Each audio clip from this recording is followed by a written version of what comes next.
Welcome back, everyone, and welcome to the StarLadder and iLeague StarSeries Season 3. We're onwards to the third match of the day. We're going to have ShtanUdachi versus SjoW.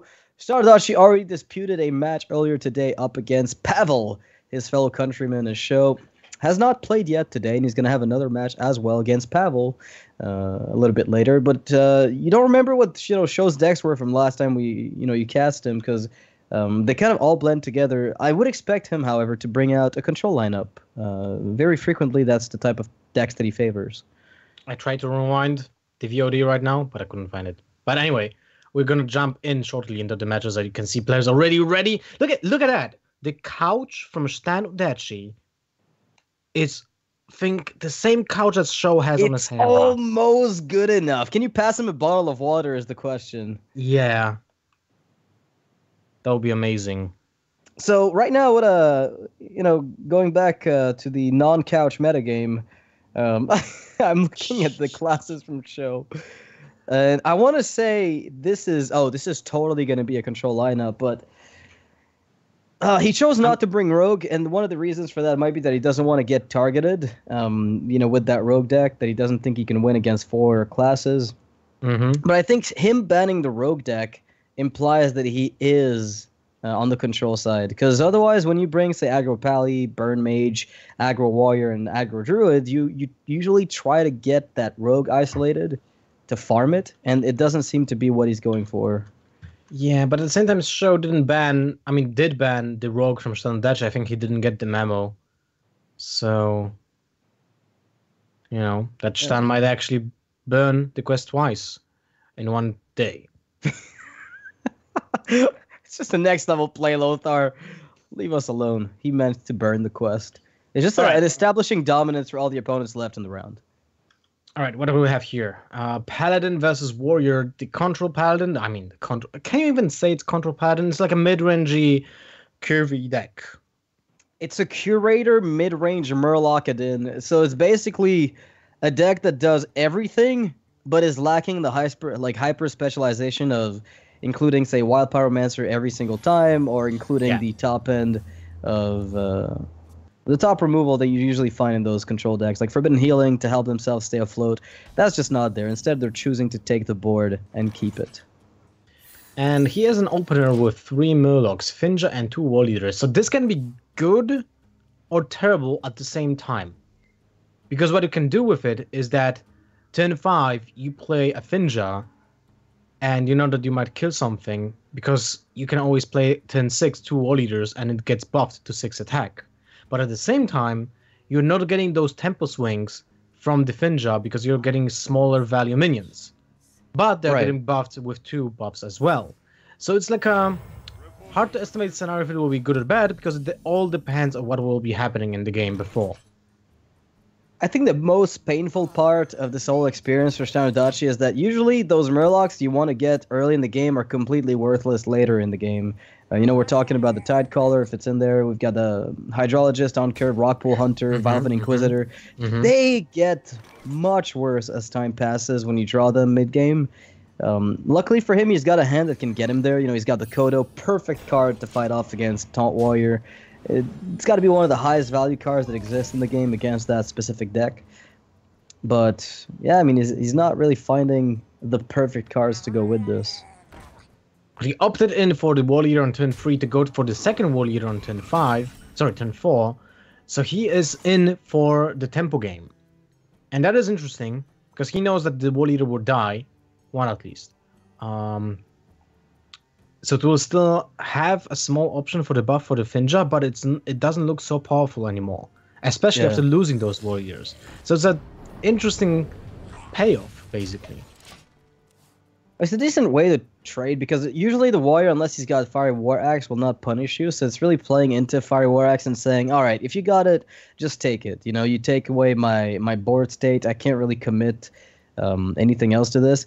On the flip side, ShtanUdachi is looking like he probably is going to get Finja value, if only for tempo. And at this point, the Finja's purpose is, yes, to get quote-unquote tempo, but mostly to thin this deck. It sounds ridiculous because deck thinning is so irrelevant in Hearthstone for the most part. But when we're talking about 1-drops and 2-drops that do very little, that has to leave. And yeah. This is gonna come in handy. There's a reason Hearthstone developers made the new Hammett, right? Yeah, sure. Thin that deck to maximum potential. They basically wanted everybody to be vindicated who said, oh yeah, Patches is like a deck thinning card. You totally play Patches for the deck thinning, man. Now they're giving us a real reason. Laughs and laughs, but in my opinion, actually, that does matter. Like the one. I mean, it will matter, sure. Matter. Yeah, it takes a long time to matter, but when it does, it can single-handedly win games. Now we see ShtanUdachi here. Interesting. Clearly doesn't want to get that Finja on the board because it leaves his War Leader vulnerable to the Ghoul. So choosing to protect it with the weapon here is a clever way to do that. And the cool thing, too, is that he expects it to be alive even longer than that because the Kodo lines up super well into Ali Armorsmith and Bloodhoof Brave, which are essentially the cards you start expecting at this point. The one big problem would be, say, the 3/6 coming out, but because of the Aldor Peacekeeper, he can also answer that one. So he feels fully equipped to handle anything. Yeah, but he loses to Silver Champion. Not something you anticipate every single time, especially in turn 5. So that's kind of more awkward, but look at that. Hydrologist pops out. And that's a decent minion as well. It fills the curve very nicely with the Outdoor Peacekeeper. That way you can keep your little War Leader alive as long as possible. You're also one turn before SjoW is going to have access to coin Primordial Drake. Well, okay, here we have two good options. Redemption and Repentance. Repentance helps you out with all those pesky taunt minions, but his opponent didn't play a single Stonehill Defender yet, so that's awkward. But if you can time it out before turn 8, an example, to play into a Primordial Drake, that's amazing. At the same time, Redemption has insane value if it will help out with the War Leader.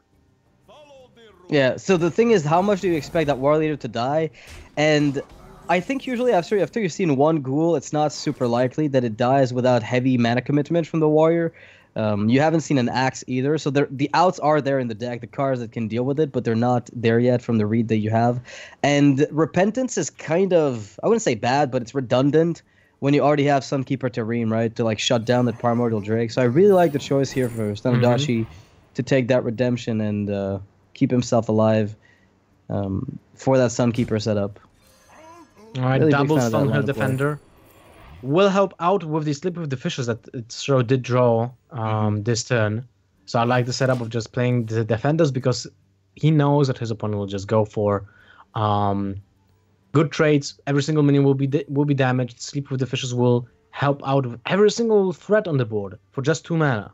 So that's huge. He can also curve it out with a Direhorn next turn. SjoW's going to have a swing turn next turn. It's going to be really crazy. The thing is, ShtanUdachi could play around the Sleep with the Fishes by just using Sunkeeper to set the health of his minions at 3 permanently, basically. Just trading, then going from Vilefin into Sunkeeper and says, your move. That could be kind of difficult to handle for SjoW. So it's going to depend on what ShtanUdachi assumes comes out here. Because those 2 1/4s are really unorthodox played that way. It's kind of a weak turn.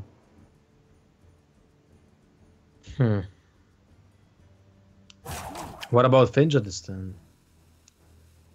So trade. I think the biggest worry on your mind, really, again, as you mentioned, is the cards he has and the cards he doesn't have. You've read that he doesn't have War Axe. You've read that he probably doesn't have Slam. That he doesn't have something like a Brawl. Could have let you play a bit greedier into this. So I'd be tempted to not play into Sleep with the Fishes and Brawl. Huh. Okay. Right. That's exposing him to problems, but as we said, that Finja's kind of an easy refill. How do you feel about this line? The Redemption is basically carrying you, is what it comes down to. Yeah, and it will Redemption the War Leader, right?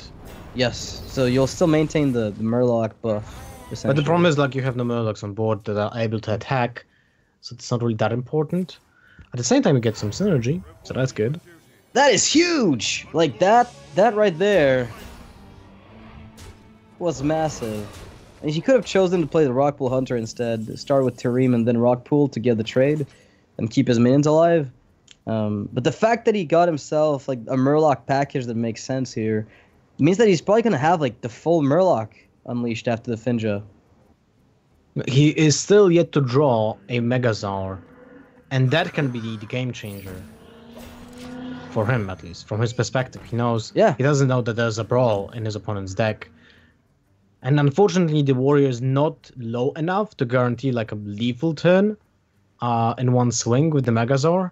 But what he can do, he can just pressure his opponent with those small pesky Murlocs from the hero power, where his opponent will always be like, man, if Megazord comes down here and gets +3 attack, I'm like, oh, I'm in a big pile of trouble.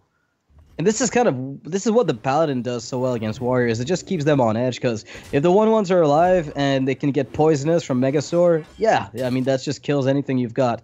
So even though you're supposed to be favored based on the raw amount of stats you're putting up against theirs, the Paladin can always edge you out because of that poisonous card. And that's a really, really big swing in the matchup.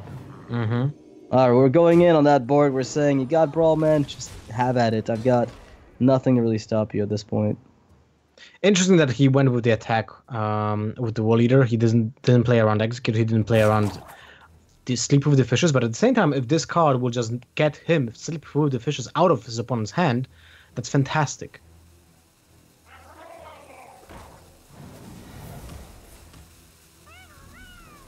Like the cost of just losing a Wall Eater just for a simple Sleep with the Fishes would be great. Double Brawl for SjoW.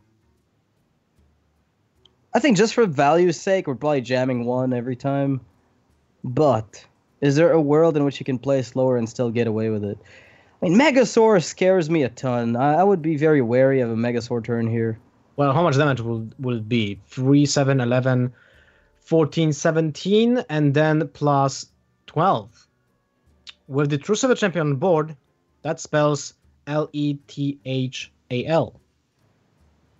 Sick. I did watch the Sesame Street today. Oh man, that's too good. This is how casters train, actually. You might think we actually watch Hearthstone, but really we just watch TV all day and wait for Sesame Street. Well, they have like the most important things for Hearthstone players, right? Like the basic mathematics. Basic math, cartoony characters. I mean, that's it. I'm sold. Lothar has done his homework. Oh man, we're frozen. Not like this, Blizzard. It's fine. I mean, how can you even ask, we're frozen, not like this, Blizzard? I mean, it's literally what Blizzard does. Ka-ching! Can cash in that money, man. But that doke was gold. So, what does, Hey, ShtanUdachi's got a Finja on the board, a 2/3, and some other stuff that I can't follow. SjoW's now got a 3/6, probably with an armor up play. No clue, man. Acolyte of Pain. Oh, here we no. go. Picked up the 6/9 off the draw here. That's a really big deal. Still no Megazord for SjoW. For ShtanUdachi, that is, sorry. Can't pick up anything worth that. So he's going to be thinking his deck of pretty much the 2 last Murlocs in there, I think. Are there even 2? There's like Tidecaller and the Rock Pool. Yeah, there's like 2 of them. So maybe another Tidecaller is still in here. But that's about it. And SjoW's got another Brawl, and he's got Sleep with the Fishes. So he's got answers to this Murloc apocalypse. Yeah, this looks like SjoW has it in his bag. You think this mandates a second Brawl? I think so. I mean, although you could definitely stop. Like you have enough, I think, with just the amount of health on your guys. Yeah, but it comes down to Megazord. He will never get Megazord value for now, barring the 1/1s from the hero power. So with another Ghoul in the deck and possibly a Whirlwind, that Brawl can hold the most value now. It's tough to say. I'm really tempted to just jam Sulfurous. Like I'm getting greedy here. To the face. Clean up the board with that card. Weird he didn't attack first. Although, yeah, it makes sense because, well, it actually doesn't. You're always guaranteed to take off 2 Murlocs, but if you use the hero power first, you have bigger chance of actually killing the Murloc with the hero power. So never mind. It actually makes sense to hero power first. Yeah, because that way you have a slightly higher chance. It's not a big edge, but it's enough. But it's logically sound to use the hero power first. Well, the Primordial Drake here with Hero Power lets you kind of dodge that Warrior Ragnarok shot and then clean up the 2/6, also contesting the 6/4 left over. That's not awful, but again, it's also one of those spots where the Warrior's so far gone, you haven't found your crazy Megasaur turn, you weren't able to push lethals early with the Murloc Snowball. Everything, again, that I mentioned about StarLadder's Murlocs, you know, the mid-sized ones coming up in the mid-game, kind of came true. We saw that happen. You know, you picked up a few bad draws that were just too slow. And this is just not where you want to be if you're the Paladin player.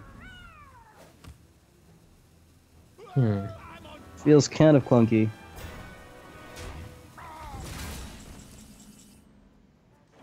Yes, it does. Curator can pick up a Primordial Drake number 2, I think. Which means that he's going to be able to clean up all the 1/1s at some point. And that is what matters the most. The only way you lose at this point is if Megasaur finds a way to have a huge board and buff it with high attack, and then you can sometimes get edged out of the game, but it's really not that likely at this point. With the Primordial Drake, you've got all the time in the world. Nah, you're not really that worried. But that's a full clear with the Primordial Drake if ShtanUdachi wants to go for it instead of the Stonehill Defender. He values keeping his Murlocs alive for that Megasaur value. He's looking for that poisonous. He really thinks those 1/1s can put in a ton of work, and he's not necessarily wrong. At the same time, if he just puts out the Primordial Drake this turn, he will build up his board back at some point. Oh. Okay. Well, that's a decent defender. So we're desperately looking for that Megasaur, is what this tells me. That's what I hear. Megasaur. Yep. When I hear I'm drawing a beast here, I'm thinking, okay, you have no plans other than to pick up some poisonous value. That Drake, though. First, attack with the Curator into the 1/4. Then the Hero Power. You could Drake first. Depends on how greedy you want to get. Oh, wow. Well, that's I mean, it depends on what he wanted to snipe. Like, did he want to kill a minion or not? Because I feel like the 1/1s are now kind of threats because of Megasaur. I would have respected them perhaps a bit more, but... You're probably right. Yeah. You are probably right. I think that was the correct choice to just go for the Drake and then the Hero Power. 50-50 to snipe the 4/6 as well. Interesting. I mean, he has the knowledge that there is the Megasaur right now in the hand. Here we go. What is ShtanUdachi going to get? So he can maximize the amount of stuff he gets from that Megasaur by Hero Powering first, getting that Vile Fin, Hero Powering again for a total of 5 mana with the final Gentle Megasaur, which could help him close out the game. If things go perfectly well and there's no answer on the opponent's side of the board, which we well know there is. But I mean, Death Rattle Plants, that's a bunch of 1/1s. You know, that can be a little bit difficult for SJO to clean up over a few turns. At the same time, Shtan has 12 HP. It's not really the highest amount ever. You're actually threatened with lethal next turn. So this is awkward. But I feel like you need to go for +3 attack on the Murlocs or poisonous. Poisonous, of course, will be the best. And I would like that very much to see. Okay, you gotta act fast, ShtanUdachi. Yep. You ain't got much time here. Gotta click those buttons quick, because the clock's running out. And apparently he's already found what he wanted off the Megasaur, because he already directed the attack somewhere. And it looks like poisonous There is is what the he poisonous. found. And those My Murlocs putting in the work. Jesus. That poisonous is such an important turn right now. But, I mean, SJO's still so far ahead, it's ridiculous. With the second Brawl in hand and the ability to use the Drake whenever he pleases, I think he still has this under control. He can even go for Ghoul, and to Sleep with the Fishes, and to Execute, and to Hero Power, and to Hit Face. Just lose immediately. Right, that's correct. Yeah, ShtanUdachi's still thinking, oh, well, if he doesn't have the right cards, I can still win. So... that's the one upside. And all the good cards are there. And Draws were not nasty. at the rendezvous. That is just nasty. So much damage. Ragnaros Light Lord is not going to be enough for ShtanUdachi on its own because it brings him back up to 12, but then there's a 50-50 of Rag dying, oftentimes, or himself dying. So it's going to be kind of tricky. There's And almost still nothing here. 16 health for SjoW, so I don't think there's a way. I don't think there's a way for StarLadder to actually take back this game at all. His hand is too expensive to go wide, and that's what he would like to do, right? In this case, in this matchup, like after the hero power is getting popped, and the warrior suddenly becomes a Ragnaros, you need to get wide on the board, and after a cleanup like that, with the Sleep with the Fishes, you don't really have much options when your 4 cards hand actually costs more than 20 mana. Yeah, and it looks like, SjoW's going to at least be able in this spot to... I mean, ShtanUdachi is going to live one more turn. It's despite the fact that it doesn't look very good for him. He can live one extra turn. He can go his way. But exactly, but there's still a chance he just instantly loses. And that is going to be it. Either way, Rag died or he died. No matter what, the hopes died, and SjoW is going to take the first game in the series. In an unfavored matchup, finding the right cards. The Paladin didn't get out of hand early, which is usually what it needs to do to get this done. Honestly, that Megasaur made itself desired for the entire game, just hiding at the bottom of the deck. Yeah, that's true. At the same time, ShtanUdachi did have some unlucky opening hand, right? With the double War Leader and the Finja at the same time. It felt like he was pressured to play the War Leader. Now, I'm not sure if that was the correct decision to do at that time. I think it probably was, but maybe it was worth it to just wait with those War Leaders and put the pressure after the Finja was played. But maybe at that point, SjoW actually took over the control of the game already. But if SjoW would play more minions in the beginning than the Brawls, and Sleep with the Fishes would have less value. So it's an interesting conundrum. You can't really say exactly how it would go if Shtan would have keep his minions still in hand.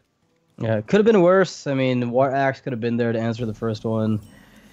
Things could have gone really poorly, but at least he didn't face off against super hard counters during the game. Anyway, next match is going to be the Jade Druid from ShtanUdachi, which we saw a bit earlier, versus SjoW's Mage, which looks to be a Sai Gunther's Mage with the anti-weapon tech in the form of Gluttonous Ooze. So that is a deck that revolves around discovery and value and burning down opponents. Not a matchup, this one at least, where you want to be with that deck, as you tend to just get out-armored. Just get armored out of the game by the Druid player.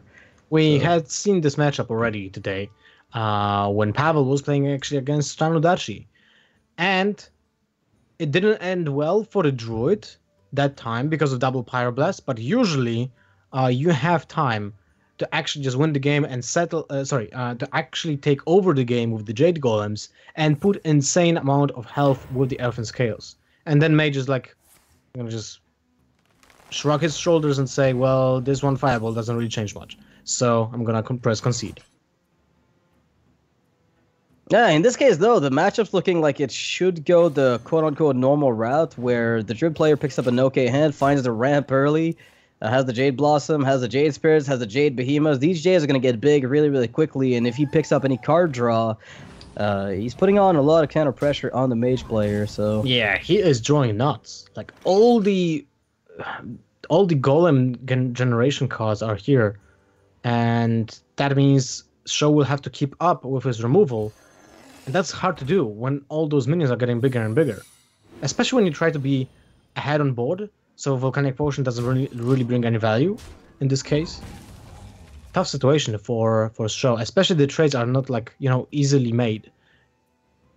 Yeah, you have to... That's kind of what ShtanUdachi set up too, is he just kind of pinged the minion with his 1/1 and then set up the 2/3 and the 2/2 together to just contest this into a swipe. You're basically telling your opponent, I'm setting up to swipe you, and SjoW has to accept it because he's got no way to handle it. Oh man. At least there's a courier. Let's get a Kabbalah's Tome, maybe get some extra value out of this. Or, we could get this. 2/6 is not too bad as a buff, right? No, not bad at all. It's like you're buffing something. It's like a bad Spiker Steed. It's like a really awful Spiker Steed. It's like a terrible, unplayable Spiker Steed, actually. The more I think about it, the worse it is.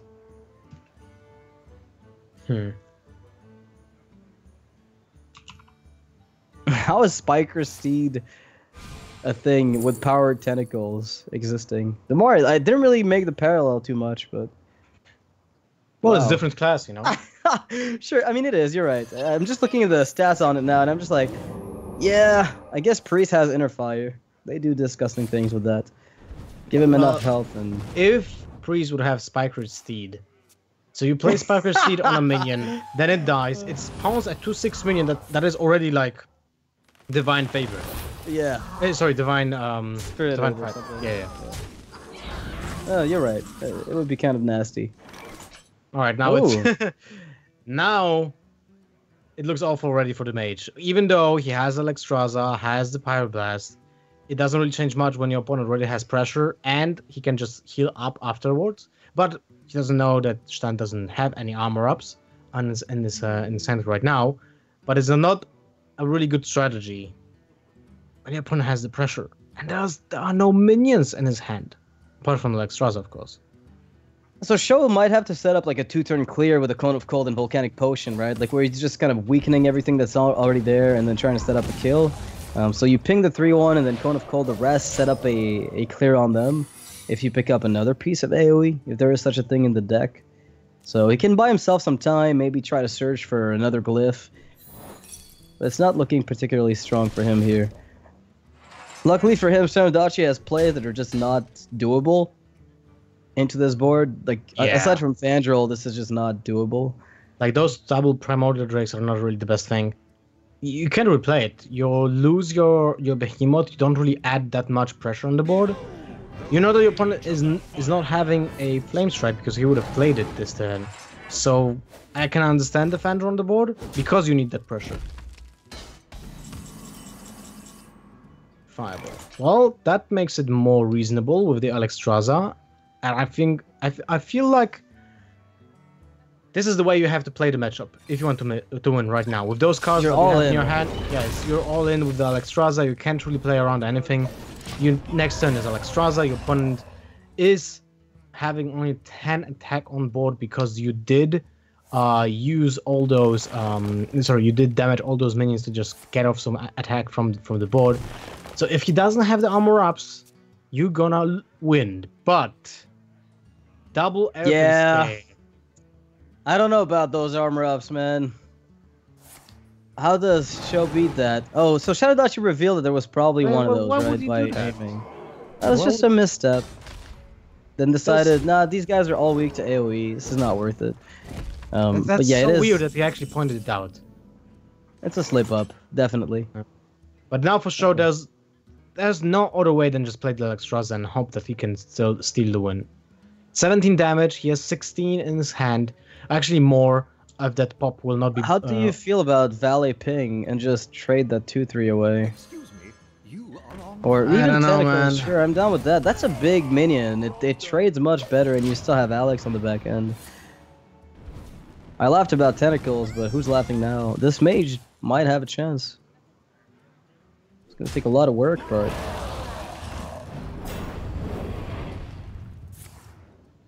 Ouch. And I don't know, man, because every single turn you will face this. But look at this Pain Train. Firelands Portal's coming out now. So let's assume he gets double Earthen Scales for the sake of it, right? That means the opponent's getting an extra 15 armor. Now the question from SjoW's side is, can I beat 15 armor? Because that 8/8 is a pretty big minion on its own. The amount of damage it deals is something that a Druid has to respect.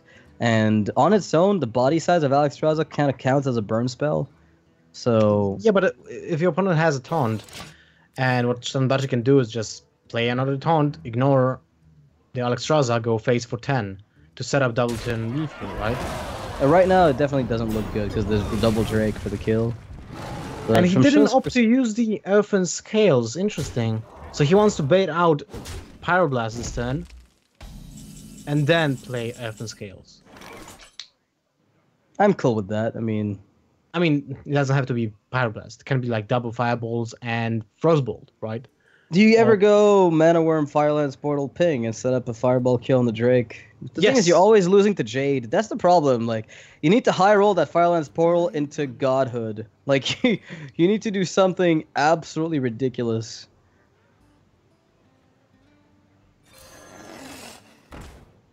Oh man, this needs to be so good. Doomguard. What other 5-drop are we looking for? Frankly, anything, Leroy. Oh wow.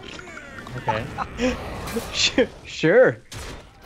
I'll That's take not that bad. trade with Mana Worm. Although I still think like it's not the way you want to win the game.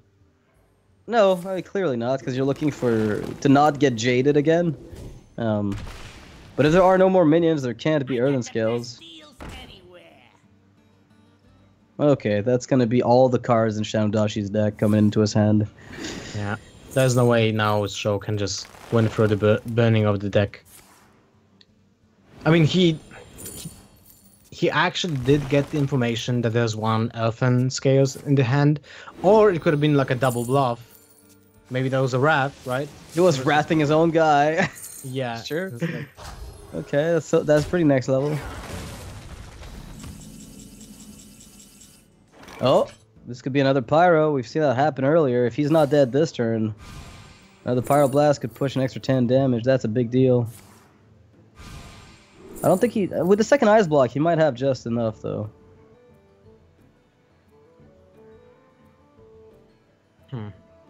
Unless you just go all in, or do you still trade into that Gadatan? Okay. We're trying to control the Jades. There's no way of winning the game. Unless Untitled. No, that's... If ShtanUdachi will pass the turn, and then SjoW will draw Untitled, then there's maybe a hope. But there's a little chance of that happening. Small chance. Primordial Glyph into Pyro still doesn't help right now. It's not going to end the game. Technically, if there was no other armor gain, you could Glyph into a Pyro and take it, but you know, nothing else here actually helps. Like Arcane Intellect into Stall does not help. It's looking pretty grim. I think SjoW's just going to have to commit to the all-in and hope that there's no block popped.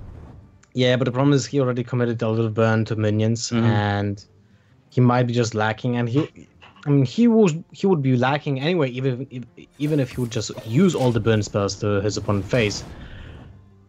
And we know now that ShtanUdachi did draw almost his entire deck, so the Elfin Scales and the Feral Rages will be drawn, and that's almost infinite armor. So you can't really go through as SjoW here. A second Glyph into a second Pyroblast. Maybe that would have been helpful, but still not enough, because Shtan will be able to mitigate the second damage from the Pyroblast just by playing the 1-mana Elfin Scale.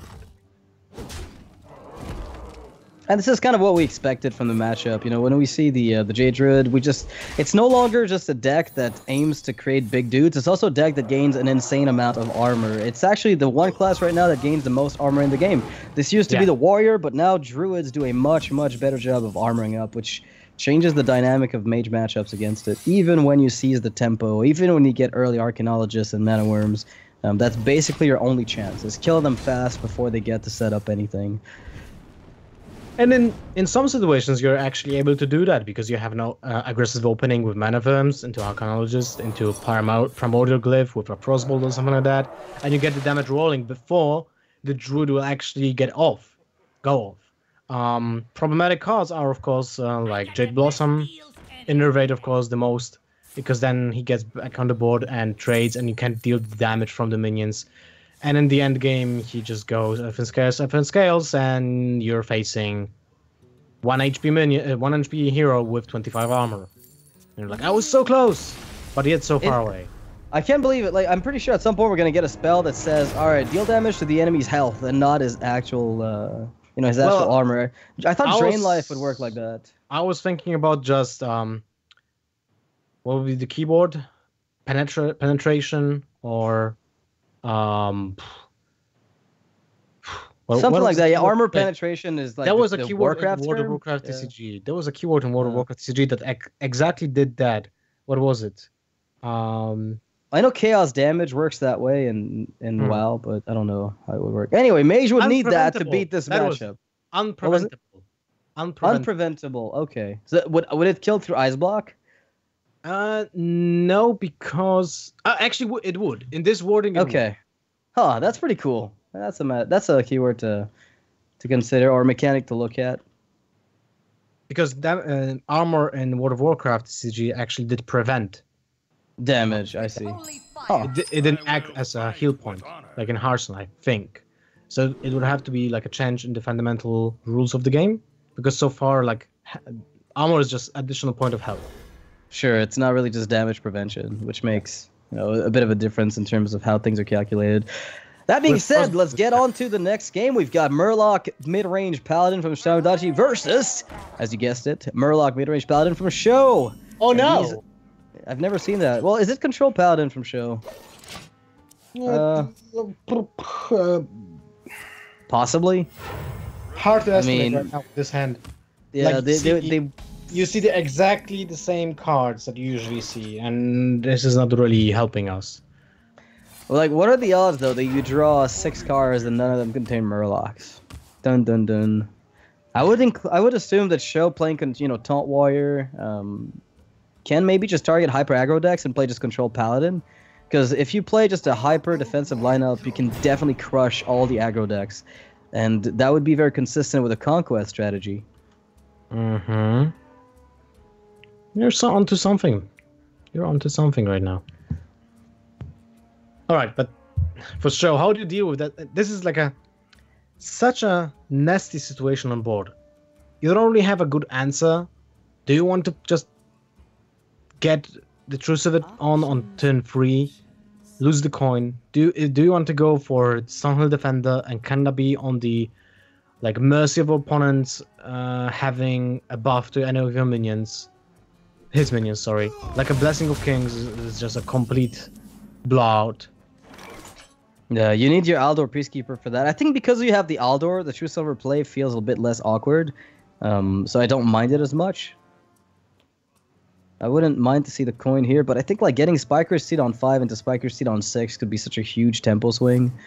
That's something to consider as well, maybe going a bit slower. The issue is that if War Leader comes out, you get sort of blown out by playing slowly, and suddenly things get a little bit hairy. And that weapon gives you leverage against a War Leader that's off curve, gives you leverage against those big buffs, as we alluded to, so yeah, I quite like this line. A bit slower, works just as well.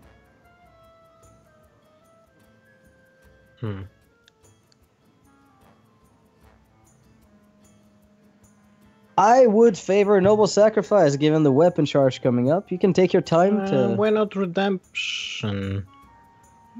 I think it's like better outcome always, with the cards that With you the have in plus. your hand. Okay. I mean, you have Fair War Leader. enough. That's a good target for Redemption. Primordial Drake, good target for Redemption, has more than to attack, and... I mean, because I compare it to Noble Sacrifice, right? Because you don't have to play it right now.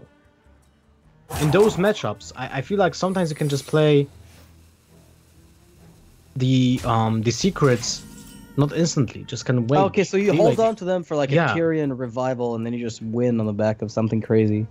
Okay, I could see that. You just keep that for the War Leader turn. Yeah, you can definitely in this matchup afford to play it slowly if you think that's where the game is headed.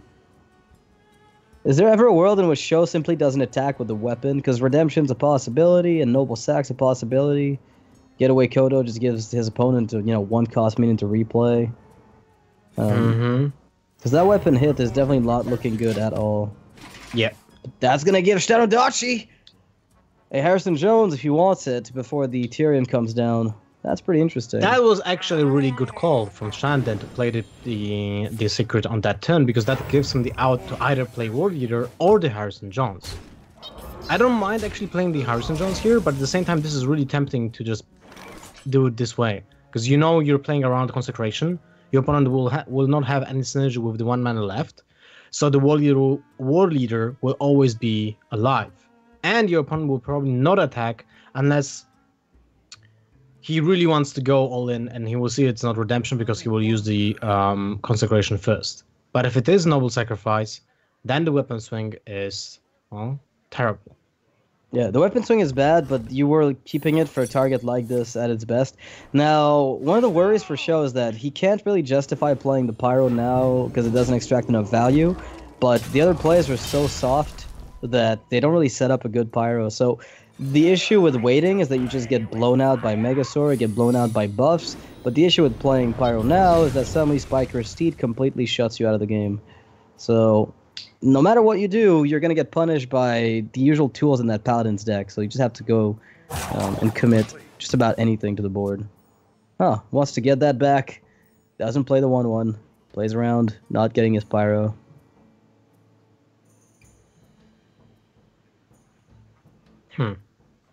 I guess this is the moment when you want to play your own Transfer Champion, just kill it.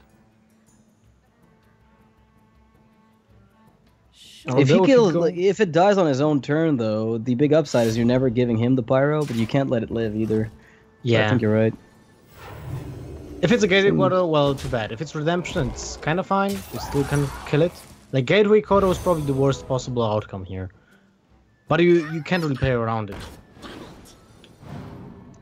ShtanUdachi's got some decent follow-up in the form of big minions, but his damage window is kind of closing at this point, because he can't really push too much with what he's got in hand if this board gets defused. Luckily for him, Wild Pyro equality is not enough. It needs to be Wild Pyro plus Consec. Equality Consec, that also works very well for SjoW. Awkward turn. Again, every single player has an awkward turn after an awkward turn. This wasn't too bad for SjoW, but yeah, definitely a little bit on the weaker side, given that at least he keeps the Pyro equality, so you're kind of happy that Consec on its own did his job, because if you had to play it with equality, you would have been a bit, further behind. This is awkward. Now this right here is the dreaded turn for Paladins. And this is why there was a consideration to play Harrison Jones on turn 5, although the Wall Eater looked really great. Pushes more damage, ends the game quicker, but you end up with these weird, hand textures that don't lead anywhere. So ShtanUdachi is sort of on the Tyrion plan, with that redemption, getting maximum value from that stuff. If he kills the opponent's Tyrion, he gets the Harrison Jones, and it looks like it is going to be, for SjoW, just a pure control Paladin deck with that Forbidden Healing showing up. Yeah, the Forbidden Healing is actually pretty nuts in here, especially in this kind of matchup where you know exactly how much damage the opponent will be dealing. So you can maneuver the Forbidden Healing exactly to where you need it, still be alive, and maximize the tempo potential with, using it for like 3 mana, maybe even 2, just to guarantee you're not dying. Good turn for ShtanUdachi though. He took the advantage of Primordial Drake on turn 8.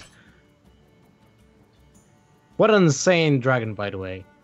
If they would add more dragons in this expansion, probably would still see like Dragon Priest reigning over people. Yeah, I don't personally like dragons too much, but I like the ones that make sense in many decks, like this one, right? Where it's like it's a decent taunt minion for taunt warrior, it's a decent dragon for dragon decks, it's a decent control tool for curator decks.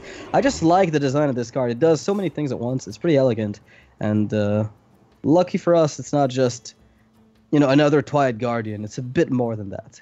And this is very much anyone's game. That double Spiker Steed, though, for SjoW, is definitely going to give him a bit more of a lasting board. And the Equality Pyro not having to contest with a Murloc War Leader is also going to help him a ton, because usually that's where you don't want to be positioned, is when you're forced to use that Equality Pyro on a board with the Murlocs, is when things get a bit hairy. In this spot, though, everything's still looking pretty sweet. A 6/11 minion is problematic, but when you what can about just a guy reduce that it gives you 2 Steeds? Yeah, exactly.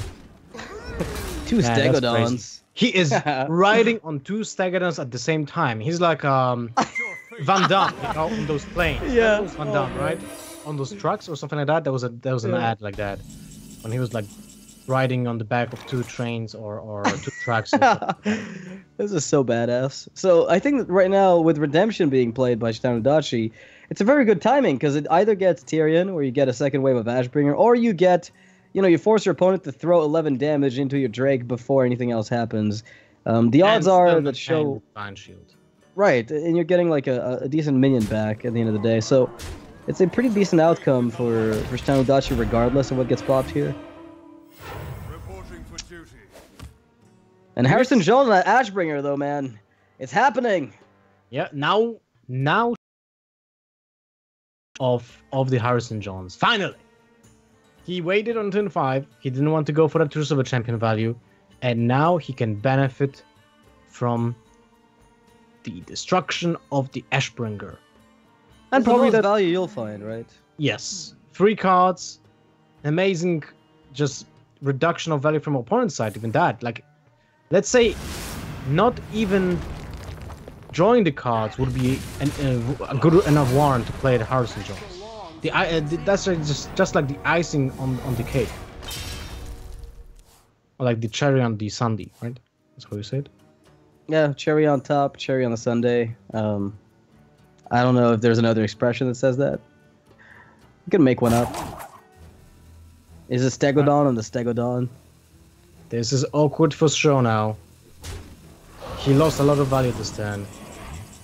Yeah, but he can get it back as well if that Tyrion ends up dying. You know, he has his own Consecration, he has his own Harrison Jones, so he can equalize the field here. Just has to be cautious about that sequencing with Redemption is a big deal. Because if Redemption is available and Tyrion ends up getting redeemed, then that means he has to Ashbringer the second Ashbringer to nullify the most value possible, which is going to prove a bit difficult, so...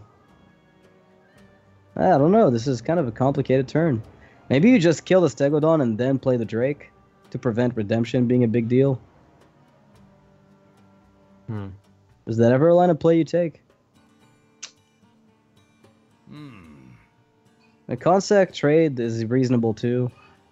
Depends if he trades into the Tyrion, because that could get tricky if the Redemption hits. That's your kid or mine? Wait, I don't have a kid. It is my child, indeed. Child is noisy. Nerf. Plays around Redemption perfectly here. Will simply give his opponent back a 2-1 and keep himself a solid row of 2 6s, while also keeping the Harrison Jones at bay for the... I mean, in hand, that is, for the Ashbringer value. So this is pretty much as good a turn as SjoW could have hoped for, I think. And he has his Harrison Jones of his own. So it seems like Tyrions will not really have that much value, because now Stan can't really kill his own Tyrion unless he plays Equality of his own. Not really the best thing to do in this situation. I mean, you could do it if you wanted to, and then use your Spiker Steed to equalize the health totals, and you know it's not as bad as it seems, but it's just when you have a Kodo in hand, I don't think you'll find much more value than this at this point in the matchup. Otherwise, you're probably hitting 1-1s all game long, which isn't worth all that much. And you know, Control Paladin is actually not that great in this spot, because mid-range Paladin, just in the matchup in general, kind of does what Control Paladin does, but also adds the element of constant harassment, where it constantly pesters you, not in this case, but with little 1-1 Murlocs that you can then follow up with buffs, so they're always a threat with Megasaur, and the Control Paladin doesn't have that. It just tries to outlast you, but at some point you run it out of steam, and you're both fighting a similar war over Ashbringers and Tyrions. Now we see a similar scenario to what happened before the SjoW. SjoW plays his own Harrison Jones, gets 3 cards, so he's back in the game, and he actually has Twilight Drake. Interesting. That's a really interesting card choice to put in the deck. And I'm trying to figure out exactly what it's aiming to do. Well, it's... Oh, it's probably a Curator target. Alongside, instead of two Primordial Drakes, he's running double Consec, 1 Drake, and 1 Twi Drake. That's probably the reasoning why, I imagine. I can't really think of anything else. Now he's drawing nuts, though. Ragnaros can help here a little bit. But still, I feel like this high value minion doesn't really put enough pressure to win the game. Especially that Stan still has answers with the Tarim and the Equality of his own. Yeah, but I think at this point, if you're going to win the game as SjoW, it's going to be on the back of grindy, you know, let's say a Stonehill Defender. And that's going to be the way to victory, because you're so unfavored in the long war, since they get, you know, the little Murlocs. Gentle Megasaur just shoots you out of the sky completely. It's always super clunky as the Control Paladin to make this matchup work, that you can throw Ragnaros away for the 8 health, even if it forces Tarim out. And once that comes out, you're happy, because then you can get a full clear with Pyro, as long as no War Leader shows up. And the earlier this type of stuff happens, the better for you. Mm-hmm. Finja also being drawn. We didn't see a single war leader yet, right? In this matchup. We saw one super early, I think, and then it got defused. Oh, you're right. with- You're right. During the True Silver Champion secret kind of turns, but not since, no. And that was +3 health, so usually pretty good against anything but Equality Pyro. Demanding that his opponent use his premium removal here. And that's another awkward turn. Like, it's so funny. Like both sides have really awkward turns. They can't really do much. Like it doesn't feel right to make those plays, and yet they have to do it. Well, this can help a little bit. Now, if he can if he feels like he needs to commit to the pyro equality, he can always play Doomsayer afterwards, so he can guarantee some development of his own next turn. But it still feels awkward. I'm a big fan in this spot of softening up the enemy board and trying to get him to commit more. Because one of the things the Murloc Paladin can't do is stop committing. He doesn't really get a chance to kill you unless he keeps putting stuff down. So, and since you only have one equality left, which is the one in your hand, you've already used one up. You're pretty much down to that one minion carrying you, which is a big deal. And let's mention the 7 drop here. That's a really welcome side. Double Divine Shield on those minions is a big deal. And will Ragnaros kill himself? Yes, he did. That's actually insane. The 50-50 that just got really awkward. Yes, definitely. Because now you were looking into like a situation where you want to play the war leader and deal a lot of damage, but at the same time you will be losing some damage. What's super sketchy here is that StarLadder's looking at this like, alright, I can use Sunkeeper plus War Leader and trade into those 3/3s and I'll be fine because my Murlocs live and they have higher health than this. The problem with that line of play is that suddenly his Murlocs are left with 1 health no matter what. And that means that Pyro, without, with equality, yes, it doesn't kill usually when the minions have the aura active, but in this case it would still kill them. So this play, like whatever ShtanUdachi does this turn, is not going to feel particularly strong. He's going to have to use his minions' baseline stats to clean up before he commits to the Tarim.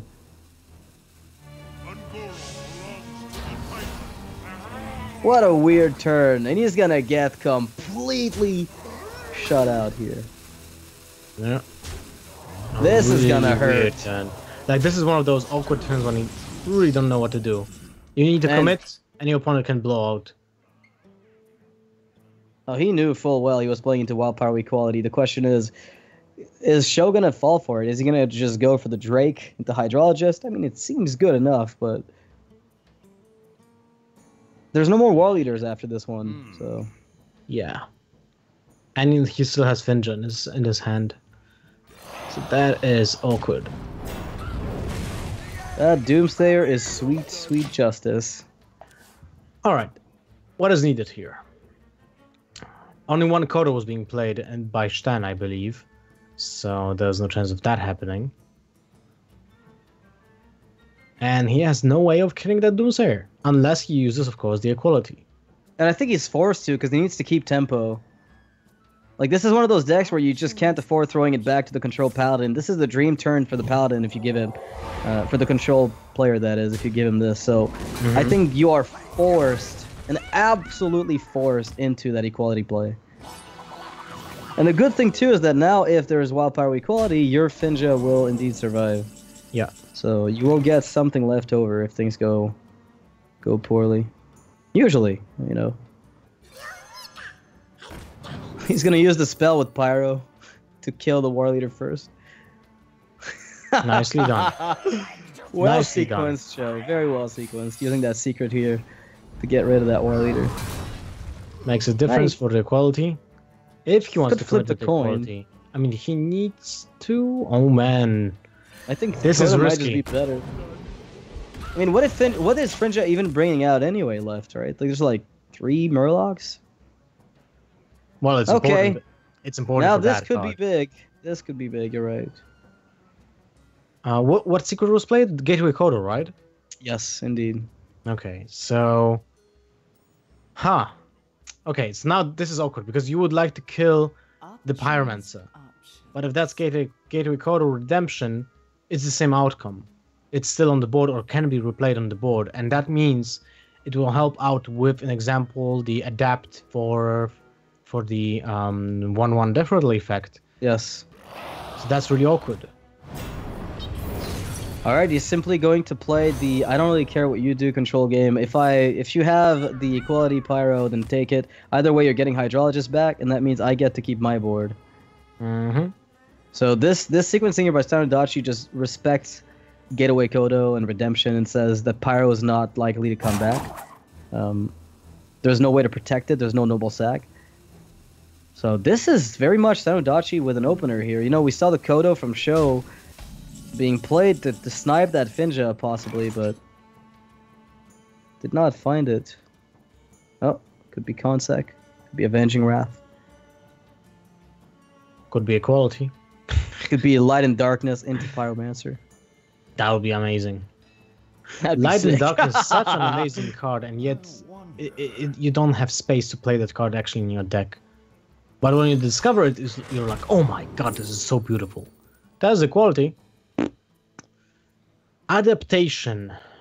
It gives you 33% chance to get poisonous. Equality is kind of a guaranteed poisonous, so maybe that's better over a few turns. All right. That Megasaur is looking quite good.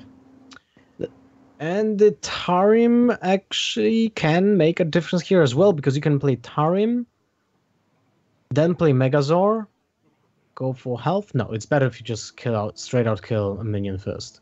Yeah, how do you feel about just Aldoring the Kodo, killing it with Finja, and then using Megasaur afterwards?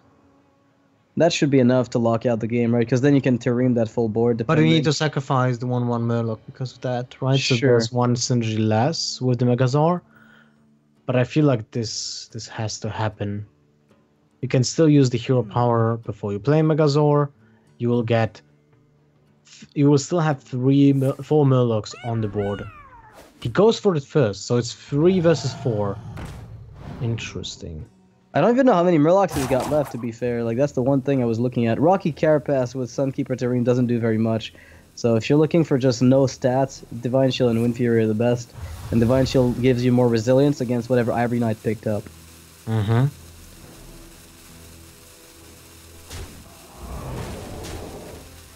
Oh, interesting. He doesn't attack at all. I mean, he doesn't kill a minion at all with the Finja. So he doesn't want to bring up those Murlocs, or he is left without any Murlocs in the deck, as you said. Yeah, I think that's just what it comes down to. I feel like he's got very little left, and that Finja can't really find much in terms of value left over.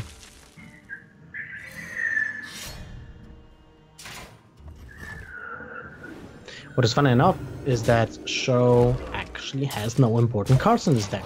Sorry, in his hand. So And those Divine Shields, man, they were big. yeah, These Divine Shields especially now with the huge deal. Tarim. You can just kill both of those minions with ease. This seems brilliant. I just like the Hero Power Tarim pass. I mean, it's elegant if you want to go that route. Is he trying to starve SjoW into showing what that Ivory Knight is, since there's no possible threat left? Because I guess there's always the off chance that you lose to like an Ivory Knight at Consecration after Equality, and then suddenly things get a bit hairy. I don't know, man. I really like the play with the Divine Shield with the Megazord. I love that. If that was the setup for the Tarim. But now I mean, see it's still fine, but yeah. interesting. I mean, the thing is, you still win the long game by just having Murlocs available. I mean, little 1/1 started with Tarim. Because you're ahead on board right now, right? Which basically means you're ahead forever in this state of the game, where there's no more AoE left. Alright.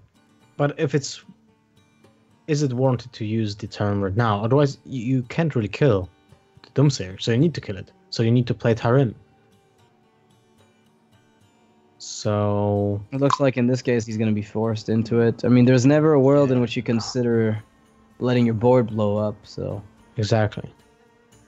He's pretty much forced into it. Now the question is, does he ever use Consec with it? Does it matter? Nah, changes nothing. Just Hero Power, Tarim. You can kill the 1/1 first, I guess, to bring out Murlocs if there's any left. Oh, there we go. There's the Tarim.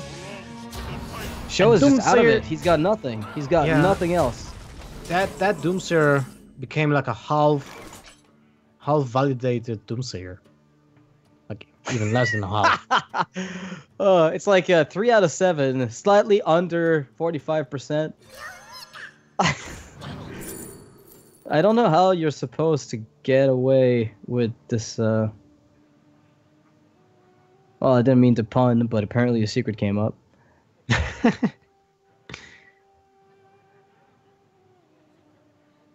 If he's gonna get away Kodo,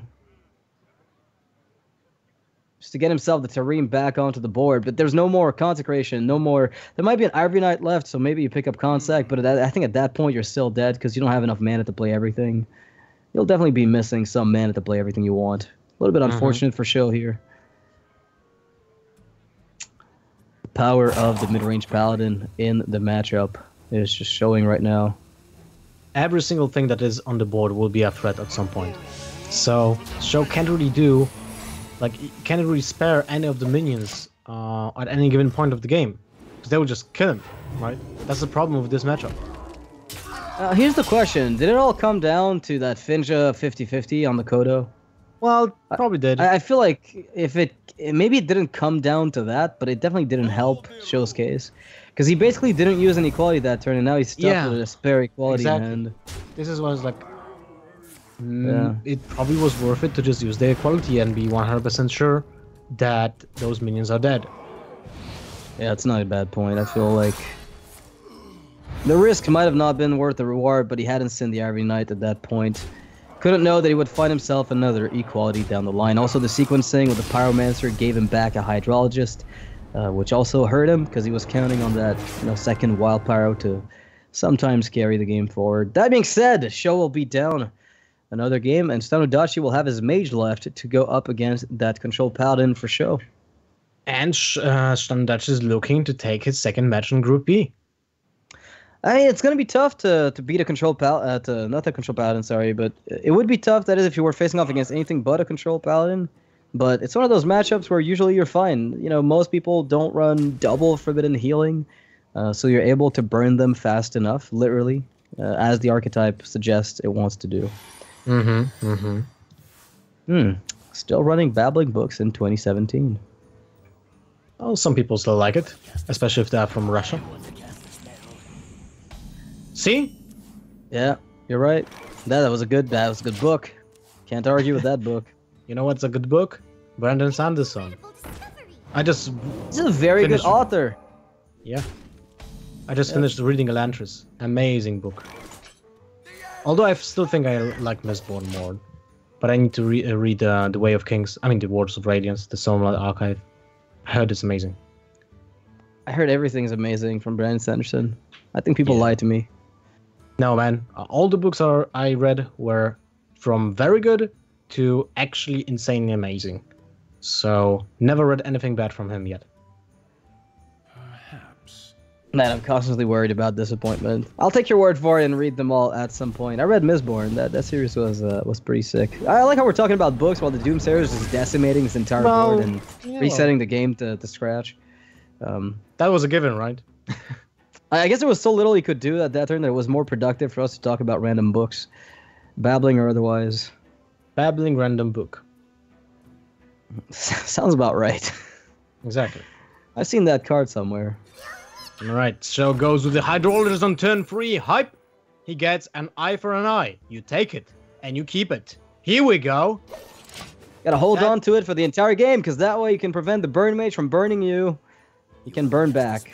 This is the way the Paladin can actually win, if he gets the eye for an eye. It's such a lovely piece.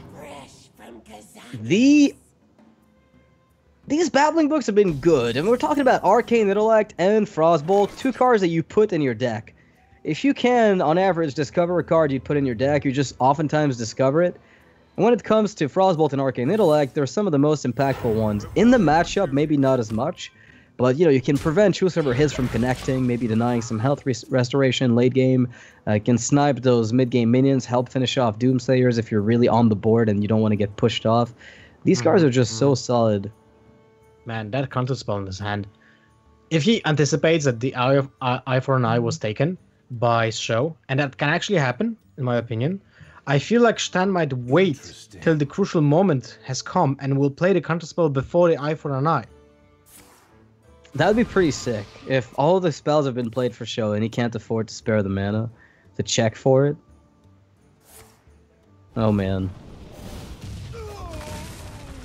ShtanUdachi is looking pretty good here. This 1/1 doesn't look like much, but it represents just a pesky minion that puts you always a little bit behind, because the ping contests are 1/1s and then the extra guy just keeps going. Okay. That's not too bad. These are pretty good cards, actually. Curator and Bog Creeper. I almost wonder if Bog Creeper is just not baseline better. Dirty Wrath can pull Alexstrasza, which if you're ready to handle her, just can, keep you in the game. I like this. I like this as well.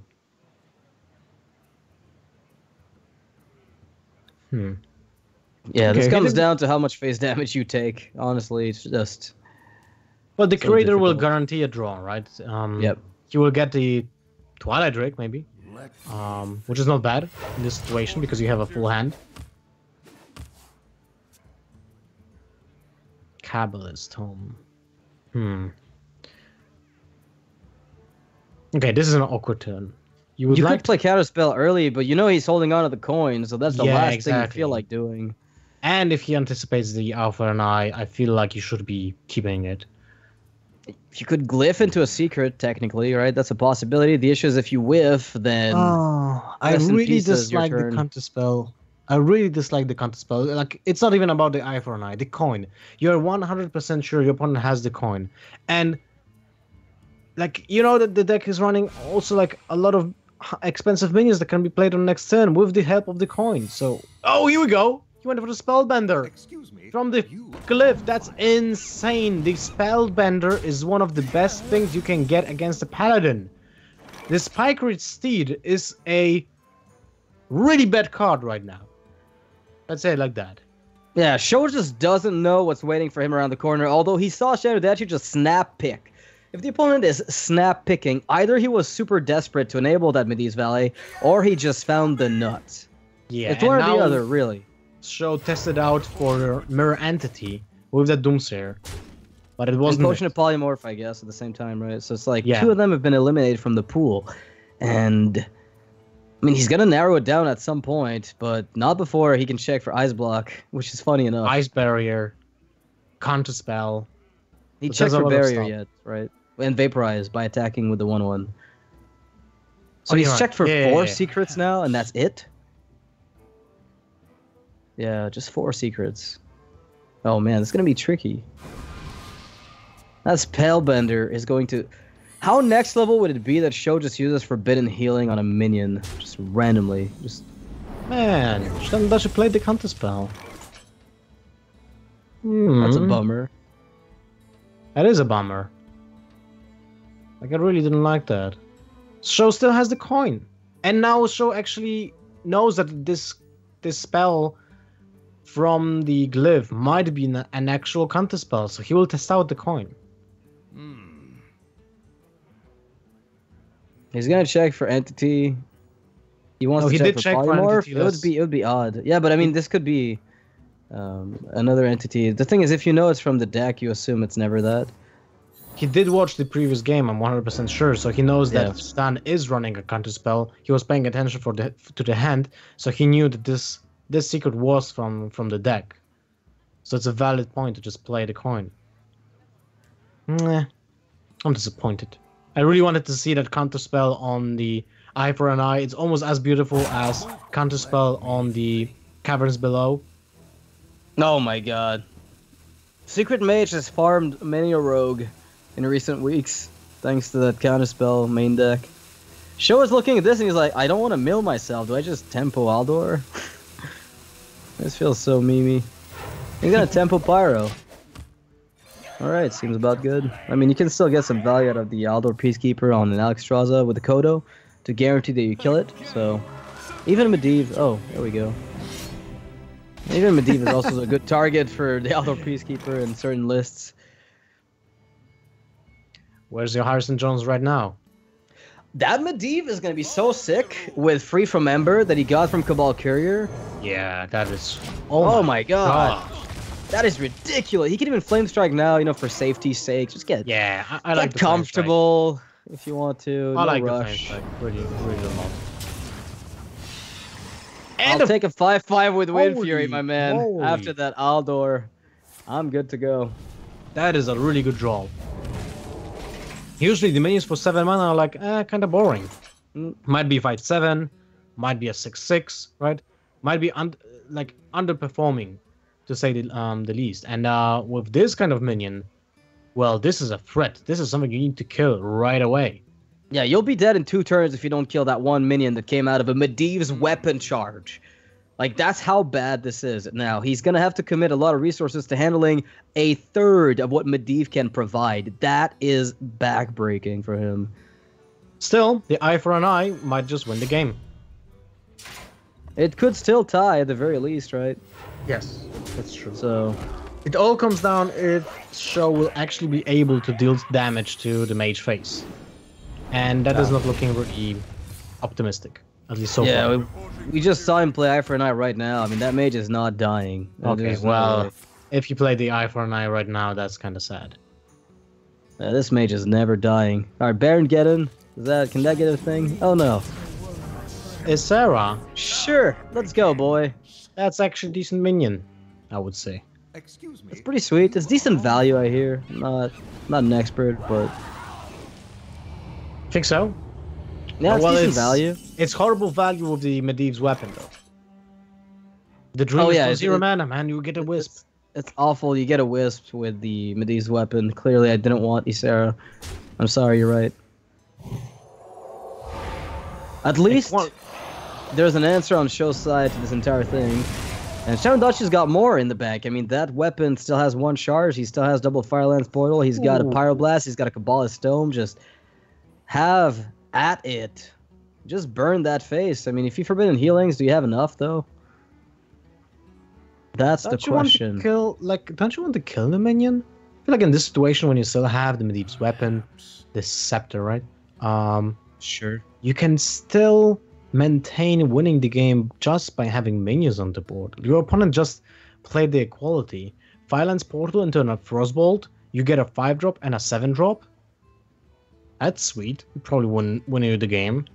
I think the big deal too is like that Eye for an Eye, you expect it to be that. So if you throw the damage to face, that's probably the biggest deterrent to me, is that you're lowering your health total for no reason super quick.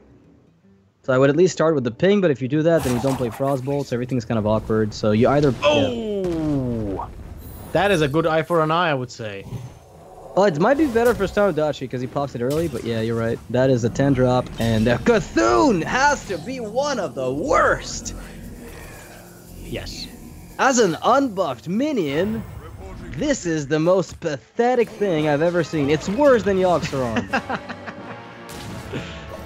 I don't know, man. I kind of dislike the Pyroblast in the face. That pyro was not very well timed. I don't know about that pyro, man. I mean, I'm your just opponent not sold on it. did wait with that secret, with that Paladin secret for a while. He did play like too fast for eye for eye. I give him that. Like this could have been the reason why ShtanUdachi did play the Pyroblast in the face, but at the same time, I feel like this turn really didn't warrant the Pyroblast because you have other options. So how about just taking it slowly with the Frostbolt, Firelance Portal, kill that Rag if you want to. Then you can get yourself the Dream on the Drake. I don't know how much that's worth, but seems about good to me. He's gonna keep going face, sets up that lethal, says, you know what, I don't trust in your Rag Lightlord, but why not? Rag Lightlord's pretty good. Does he have lethal straight up with the Apprentice? So Yes. we're just getting caster vision here. Well, I was gonna say, I feel like that. I didn't could want to not interrupt possibly... you because I was sure you Yeah, were right. I just feel retarded suddenly. It's all right. It's okay. All right, caster math. So the pyro was correct Yes, for the most part. I'm dumb. It could have backfired with Forbidden Healing. It really could have. It really could have. Did he see Forbidden Healing in the previous match? I mean, I don't really mind. Like, I think the Pyro to Face was okay in that you're setting up a 2-turn lethal, and usually you want to do that. Like, that's where you want to put yourself. But do you ever assume that there's simply no Forbidden Healings because of the previous game? Because he at the end of the game, I think there was only equality left. For sure. Yeah, he did use Forbidden Healing. Yes. So that was the information that the Forbidden Healing wasn't the deck. So I'm still not sure, but it worked out for Stan. Like, he made it definitely worked out. Like, I didn't even spot the setup. I was wondering exactly, like, I get the Pyro to Face, trying to get the opponent down to get burned with the Pyro Blast, as well as the 2 Frost Bolts, including one that he got from the first Babbling Book.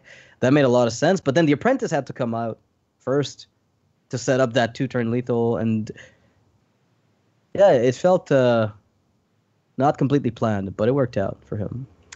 So he's going to take the series. Our Russian friend takes it over SjoW in a 3-1 series. Very control-heavy decks for both of these players. And we'll see a little bit more of them later today. Next up on the playing board is going to be Super JJ versus Stan Sifka. We saw Stan Sifka play 2 days ago. Had a Purified Priest of his own. JJ also has one, so we could have the battle, the showdown of the Purified Priests against one another, which is something that's kind of amusing. Very snowballing. Showdown. Okay. Kind of amusing. So we'll be right back, guys, taking a short break. Stay tuned. Don't go anywhere.